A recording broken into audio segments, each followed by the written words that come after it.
কি ব্যাপার আব্দুল্লাহ ভাই, তুমি আজকে আসতে এত দেরি করলে কে? আরে দোস্ত কইস না, আমার ইমার্জেন্সি 1000 টাকার দরকার। তাহলে তোরা 1000 টাকা দে না আমার। আমার কাছে তো নাই ভাই।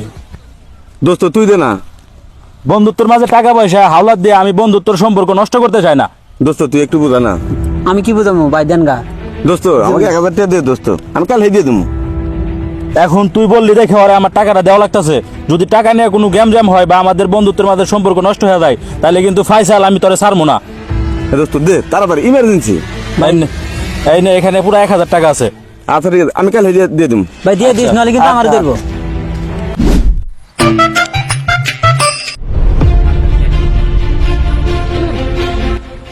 এই কিরে, এই তুই যে গতকালকে আমার থেকে টাকা নিলি, টাকা আজকে দেওয়ার কথা, সেই টাকাটা কই? টাকাটা দে।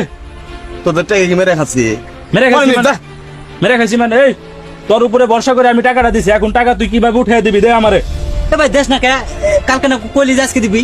হ্যাঁ তোদের টাকা কি মেরে খাচ্ছি আমি? মেরে গেছে মানে না মারে ধরতেছে। এই সকাল থেকে শুরু করছে আমাদের ধরে এই জায়গায় রাখছে। আমারই কলার ধর। এই, আমি এই জায়গায় থাকা অবস্থায় তুই ওর গায়ে হাত দিলি কি জন্য? সাহস কত বড়। টাকা পয়সা বন্ধুত্ব নষ্ট করে দেয়, এইটাই বাস্তবতা।